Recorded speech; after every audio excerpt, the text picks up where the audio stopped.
He literally said the problem is no one wants to hurt each other anymore. I mean, if that is not a desire to incite violence or to encourage violence or, in fact, endorsing violence, then I don't know what is. When you have someone that's sitting there in places like Alabama, Fayetteville, North Carolina, having a largely all white crowd attack violently, largely Black protesters, and stand there and say things like, when people would come up in a crowd like this, they would leave on a stretcher. Is it any doubt who he is and what he's talking about? And so when we see that, can we really be surprised that January 6th happened at all? And can we really be surprised that not only would he incite violence, but he would want to link compensation to violence? He has shown us echoes of this ever since he ran for president the first time, and we should have believed him.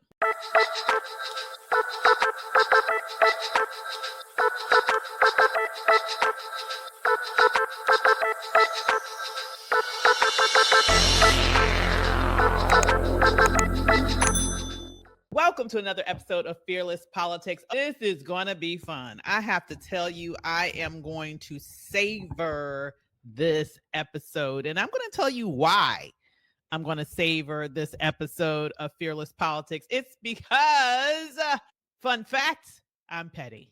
Okay. And I get to let my petty flag fly today as I go through a series of things that have happened over the course of the past several days that really led to what I am going to call from henceforth Trump's terrible, horrible, no good, very bad day. Oh God, I got to celebrate it. I got to celebrate it. He had a hell of a week, and not in the good sense, in the worst sense possible. So let me delve into that. I have to say, I am wondering, like, is it a bad thing to revel in someone else's suffering?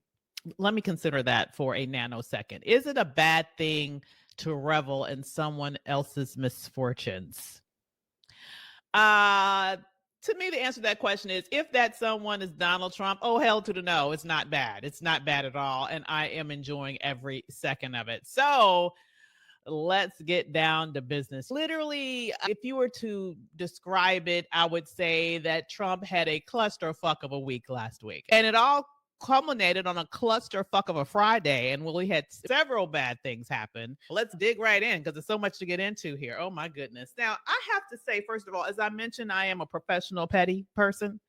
I do own my pettiness, but I have to say, I strive for this level of petty. On Friday, a federal judge seemingly waited for John F. Kennedy's birthday to announce, hey, Trump, you got to take your raggedy ass name off the Kennedy Center. The level of petty to wait to announce on John F. Kennedy's birthday that Trump needs to remove his name, toot sweet, from the Kennedy Center is a level of pettiness that I strive to one day ascend to. Oh my God, that is like professional level petty. I am so loving it. And in clear Trump fashion, he turned into a toddler and pitched a fit, had a temper tantrum, was so upset about it, so mad about it, was tweeting or anti-truthing, because I refuse to call it Truth Social because he ain't saying shit on there that's true. But the anti-truth tweets that he was giving off was giving temper tantrum, 2-year-old meltdown. Oh my God, he was going after the judge. He was going after the judge's wife. He was saying everything he could to attack these people. But the bottom line is, it does not preclude the fact that his name needs to come off, and they gave them a maximum of 2 weeks to get his ugly name off of that institution. And so it's hilarious to see the first domino fall that I want to go over with you today. But that one was especially beautiful. Just the timing of it all just made my heart sing. We could have announced this the day before. We could have announced it a couple of days after, but no, we're going to announce it on Kennedy's birthday that you need to take your name the hell off. Okay. And so that's the first thing. All right. But that was not the only thing. And then there's more. Another federal judge came in and said, hey, your slush fund that you tried to push through, that needs to be flushed. Okay. You need to go ahead and flush that slush fund that you were trying to get through. So in other words, that $1.8 billion, to be very specific, they tried to be cute, the $1.776 billion that Trump's attorney general tried to swindle out of the American people to pay his January 6th thugs that he broke out of prison on his first day in office. Well, a federal judge jumped in and said, hold up, wait a minute, you can't do that. Okay, absolutely not. And not only did one judge do that, another judge came in after that and said, wait a minute. Not only can you not do that, but we're going to launch an investigation into this shit. Okay, we're going to launch an inquiry because how this settlement happened in the first place is very suspect. So you had the second judge say she needs answers. In fact, she's arguing that the court has been defrauded by Trump and his minions. And I would say that she's exactly right. Okay. She has said that Trump has defrauded the federal government because he filed a meritless lawsuit against the IRS, over which, honestly, at the very, very top of the totem pole is himself. And you can't sue yourself and then settle with yourself just to be able to steal money, which is exactly what was going on here.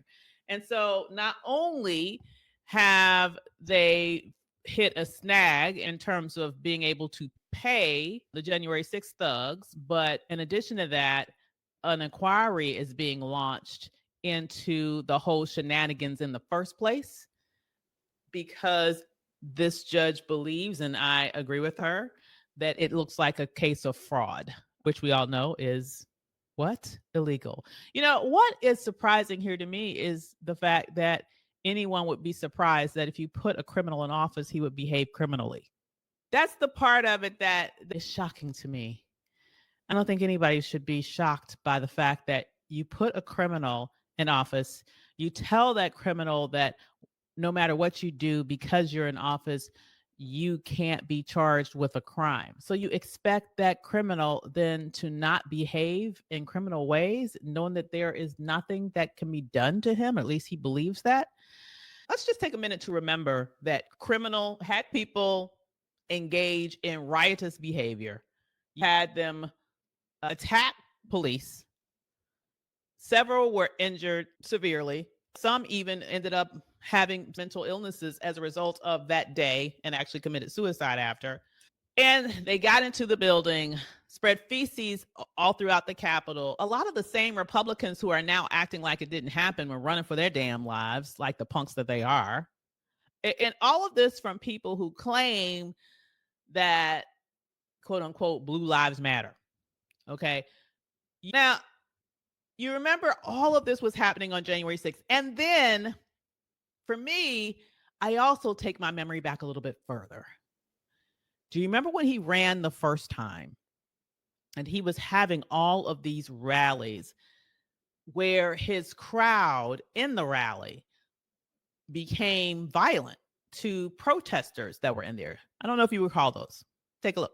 Do you believe that you've done anything to create a tone where this kind of violence would be encouraged? I hope not. I truly hope not. Well, I certainly don't incite violence. I don't condone violence. And I don't talk about violence.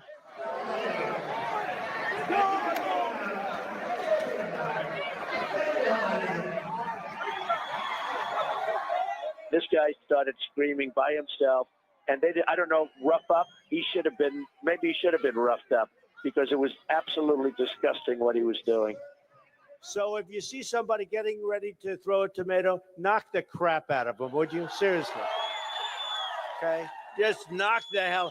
I promise you, I will pay for the legal fees. I promise. I promise. We're not allowed to punch back anymore. I love the old days. You know what they used to do to guys like that when they were in a place like this? They'd be carried out on a stretcher, folks. Like to punch him in the face, I'll tell you. We having a good time? USA, USA.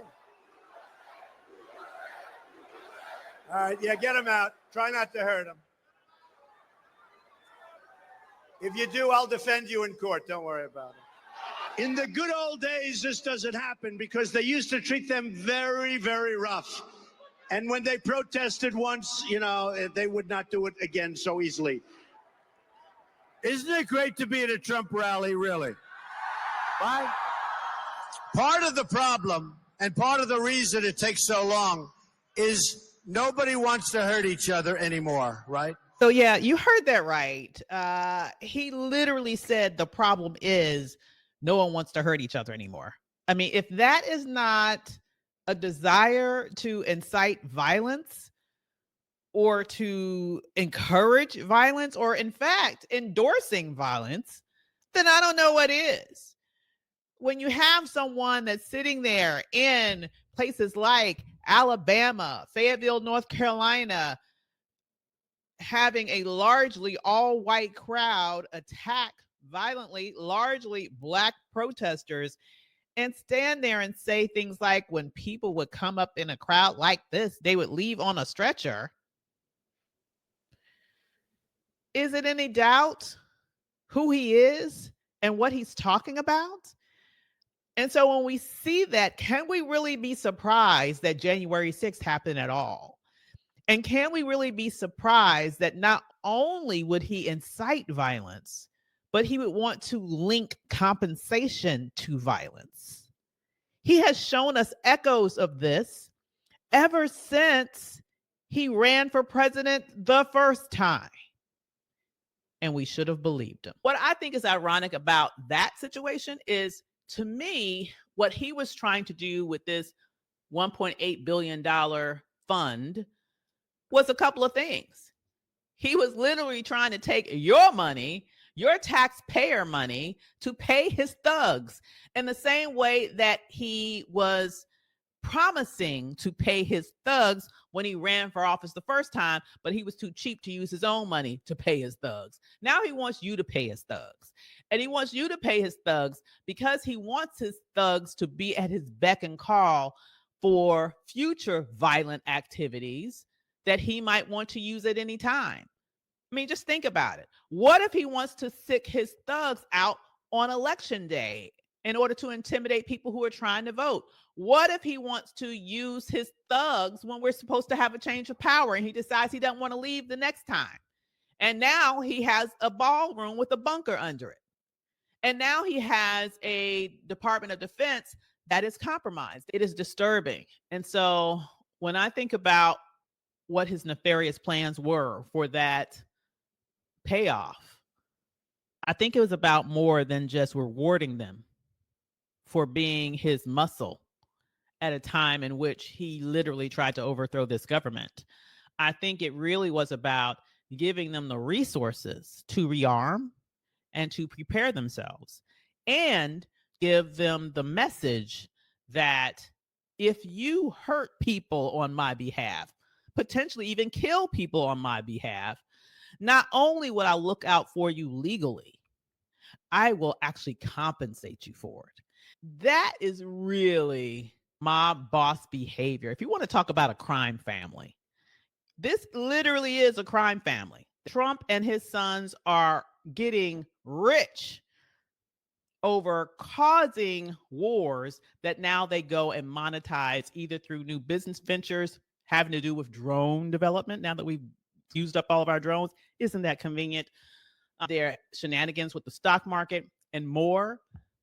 It's been estimated they have enriched themselves to the tune of $4 billion, and he's been in office for less than 2 years. I have to give it to him. This is the most successful business he's ever had. I will give him that. The presidency is the most successful business this fool has ever had. He has managed to bankrupt businesses over and over and over again, but this time he decided he wanted to bankrupt us. So anyway, number 3, nobody wants to come to your party. Listen, oh my God.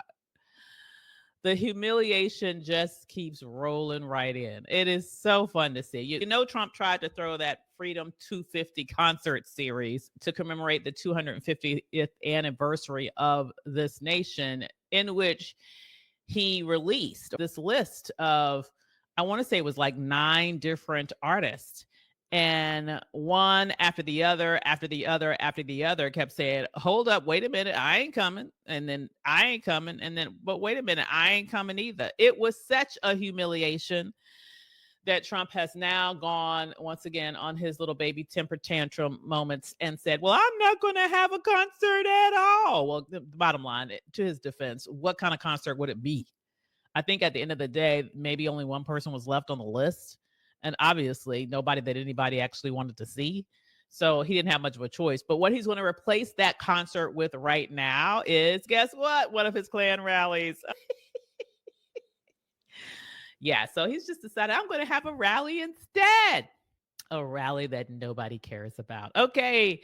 All right. So that's what he's going to do instead, after he has gotten yet another humiliation by artists telling him, we don't want to have nothing to do with your toxic ass. Okay. So next, whatever happened to the artist? And when I say the artist, I'm not talking about the artist formerly known as Prince, rest his soul. Oh my goodness, I miss that man so much. I'm talking about the person who claimed to be somehow the master of the art of the deal. Well, I wonder whatever happened to his mastery of the art of the deal, because somebody apparently is having a whole hell of a hard time coming up with a deal with Iran. Iran keeps running intellectual rings around Trump and his minions. I mean, it's not really surprising. These are brilliant people. Intelligence goes back thousands of years, literally. Birthplace of algebra and other groundbreaking intellectual accomplishments. So it's not shocking that they're outsmarting him. It's just, if so much money wasn't being spent and so many people weren't dying, it would be almost comical to see the level of humiliation that they are putting him through right now. But I thought it would be interesting to have a little trip by memory lane, because to jog your memory, this is a war which he still hasn't gotten authorization for, which itself is illegal. But what can you do? Republicans are in charge and they have decided that they're just going to let him run amok. I think it's very interesting that, if you recall with your little trip down memory lane, when this war first started, he came out and he said, oh, we'll be done in 4 or 5 weeks. We are now over 90 days in to this war. No end in sight. Yet he keeps on claiming we're about to wrap it up. So I did like a little bit of an analysis of how many times he has come out to say things like the war is ending soon, or we're close, or the war is practically over. And when I went back and took a little look at this, I noticed several things. Okay, it's been a lot of times and we ain't there. So he has said either the war is ending soon, we're close, or it's practically over on March 9th, on March 10th, on March 11th, on March 24th, on March 31st, on April 1, on April 6th, closely followed by April 7th, and then again on April 13th, and on April 15th. And then he did it again on April 21st. And then obviously in May, most recently last week, when he announced this tentative deal, a 90-day memorandum of understanding that would lead to the finalization of the war, which, by the way, this 90-day memorandum of understanding included a condition, which is almost laughable as well, because you might recall somewhere in this timeline, he also mentioned that he wasn't going to stand for anything less than unconditional surrender by Iran. Well, what his 90-day memorandum of understanding included was the United States of America paying Iran $300 billion to rebuild all the things that they just blew up along with Israel. So I don't know how we got stuck with the bill, but anyhow, $300 billion. He was willing to pay $300 billion in reparations to Iran. I ain't even mad at him. Iran should go ahead and get everything they should get out of his dumb ass. But I think that's very interesting because that don't sound like unconditional surrender to me. In fact, if anything, if anybody is not having conditions here, agreeing to something like that, it would be the U.S. He is willing to do anything to be able to find a way to get out of this war with just even a hair of dignity. But the bottom line, he's not going to be able to because, well, he'll eventually, hopefully, it'll have to stop at some point, but not with all of his dignity intact, because the reality is he's not going to end up with anything better than what Obama already did without anybody dying, without spending $2 billion a day on a war, without running through and burning through our munitions. So anyway, he announced this deal only to this past weekend when it was supposed to be finalized, saying, well, I'm still thinking about it. So, the problem here is that the man that's supposed to have the art of the deal down apparently has no idea how to get a deal. And that's because, honestly, they are running intellectual rings around him. They have the world economy in their hands because they now control the strait, something that they never had done previously. This is a prime example of you come into this situation only to fuck it up. And now here we are, 90 days in, billions of dollars spent, maybe even in the hundreds of billions when you count not only the money that's spent in terms of the cost of the war, but when you think about the cost of the U.S. bases that have been destroyed all across that region and what it would cost to rebuild that, hundreds of billions of dollars spent in an unnecessary war that we shouldn't have been in the first damn place. All right. And at the time that all of this is happening, guess what else happened last week? The Pentagon came out and said, guess what? It's going to take us years to rebuild our missile stockpile. We've run through way too many missiles in this unnecessary war. And it could take at least 3 years to rearm our stockpile to the level that it was at prior to when this war began. So we running through our shit. We just burning through our shit. Now, who has the upper hand? Because at the same time that we burn through our shit, it would take us 3 years to build it back up. Iran actually has been taking this time that we've had a ceasefire to, guess what? Rebuild their armaments. So now they have more munitions. And then in addition to that, guess what? They have just launched a new air defense system. Oh my God, it just keeps getting worse and worse and worse. What this puts on full display is what happens when you have incompetent people in charge. I mean, come on. The level of incompetency here is just baffling. It's astounding.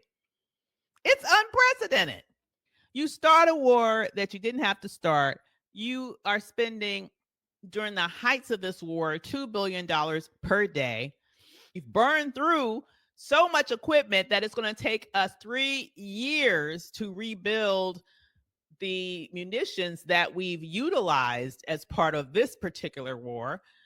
God forbid that we found ourselves in need of actually defending ourselves, because, my God, they've now put us in a point of military vulnerability. And at the same time that we've wasted all that money and all those munitions in a war that should not have happened, you are over here giving Iran the opportunity to rebuild their munitions and improve their air defense systems because they don't trust your ass. And neither would I. I mean, can you blame them? Once again, I have to say, running intellectual rings around his dumb ass. This is what we have witnessed here.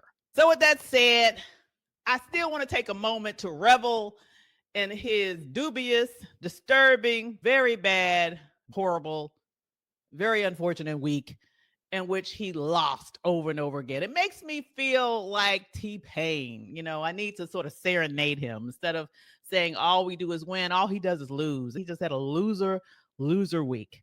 What a loser. And I just had to take a minute to immortalize this moment of perpetual losing that we saw over the course of the past week. And it's with this hope, okay? It is with the hope that this losing momentum will continue, because I do know that come November, the loser will be losing even more. And until then, I will revel in it, and I hope you do too. All right? See you next time on the next episode of Fearless Politics. Take care, everybody. Thank you for joining us on today's episode of Fearless Politics. And while you're here, don't forget to subscribe, follow, and leave that 5-star rating that you and I both know we deserve. Also, feel free to leave a review so more people can find out about us and become members of the Fearless Politics crew. And finally, if you want to go further down the rabbit hole with us, then be sure to check us out at fearlesspoliticspodcast.com or connect with me personally on Instagram at fearless.Dr. With that said, we'll see you next time. And don't forget, it's time to be fearless. See you soon.